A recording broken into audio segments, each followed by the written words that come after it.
ఇవాళ పక్క రాష్ట్రాల్లో ఎన్నికలు జరిగితే ఫుల్ పేజ్ యాడ్లు ఇస్తాడు పేపర్లల్లా. రైతు బంద్ వేస్తే ఎకరానికి ఒక మీటింగ్ పెడతాడు. అది ఎవరి సొమ్ము? గవర్నమెంట్ పైసలతోని. 3000 బస్సులు పెట్టిండు. ఖమ్మంలో రైతు బంధు పైసలు వేస్తా అని 3000 బస్సులు పెట్టి మీటింగ్ పెట్టిండు. అంటే దాదాపు 100 కోట్లు బాయే కదా. మరి నన్ను కోసినా పైసలు లేవంటావు, నువ్వు 100 కోట్లు ఖర్చు పెట్టి మీటింగ్ పెట్టావా? ఎకరంకో మీటింగ్. సిద్దిపేటలో ఎకరం వేసిండు యాసంగిలో, ఆడో మీటింగు. మంతనీళ్ళు ఎకరం వేసిండు, ఆడొక మీటింగు. మొన్న ఖమ్మంలో కేసీఆర్ ఉండగా ఎప్పుడో మీటింగ్ పెట్టినాడు, కట్టుకొత్తిండు, ఫోన్లు టింగు టింగు టింగున మోగినాయి, పైసలు పడ్డాయి. అంటే ఈయన పైసల్ని ఇష్టం వచ్చినట్టుగా ఖర్చు పెట్టి ఇలా రైతులకు, విద్యార్థులకు, ఇలా ఎస్సీ ఎస్టీ బీసీ కార్పొరేషన్లకు ₹1 ఇవ్వకుండా అన్యాయం చేస్తా ఉన్నాడు. నిన్న మాట్లాడతాడు, అరే నేను అన్ని స్కీమ్లు ఇచ్చిన కదా, నేను ఏ స్కీమ్ బంద్ పెట్టినా అంటుండు. మీ పిల్లలకు ఫీజు రియంబర్స్మెంట్ వస్తుందా? ఎస్సీ ఎస్టీ బీసీ పిల్లలకు 20 లక్షల మంది పిల్లల చదువులు ఆగం చేసిండు రేవంత్ రెడ్డి గారు. చదువులు ఆగమైనాయి.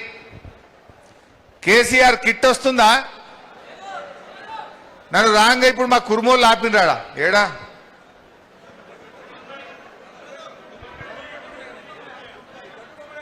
ఏ ఊరు? రాంగ తోవలు ఆపినరు.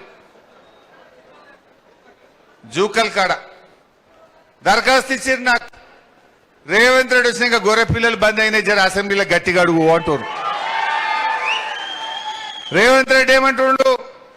ఏ స్కీమ్ ఆగింది అంటుండు. గొర్రె పిల్లలు ఆగినాయి, చేప పిల్లలు ఆగినాయి, కేసీఆర్ కిట్ ఆగింది, ఫీజు రియంబర్స్మెంట్ ఆగింది, బతుకమ్మ చీరలు ఆగినాయి, రైతు బీమా ఆగింది. ఎన్ని చెప్పాలి రేవంత్? రైతు బంధు కూడా ఆగింది, 3 పంటలకు ఎగ్గొట్టినావు. రుణమాఫీ సగమే అయింది. ఇవాళ ఏ దళిత బంద్ ఆగింది, బీసీ బంద్ ఆగింది, కార్పొరేషన్ లోన్లు ఆగినాయి. ఎన్నని చెప్పాలి రేవంత్ రెడ్డి? కేసీఆర్ ఇచ్చిన పథకాలను కూడా నువ్వు ఆగబట్టినవు.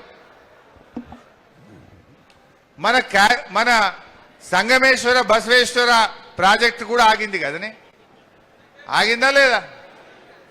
ఇవాళ ఇలాంటి కరువు పరిస్థితులు వస్తే కాలం కాకపోయినా మా నారాయణ్ ఖేడ్, అందోల్, సంగారెడ్డి, జహీరాబాద్ రైతులకు 4 లక్షల ఎకరాలకు పంట పండాలని ఆనాడు కేసీఆర్ గారు ఇదే నారాయణ్ ఖేడ్ లో వచ్చి శంకుస్థాపన చేసిండ్రు.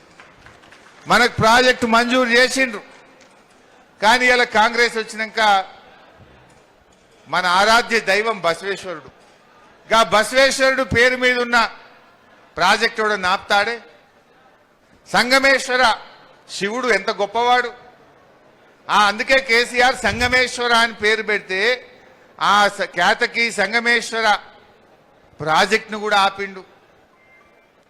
ఇలా ఈ పాపం ఉత్తగా పోదు. సంగమేశ్వరుడు ఊకుంటాడా?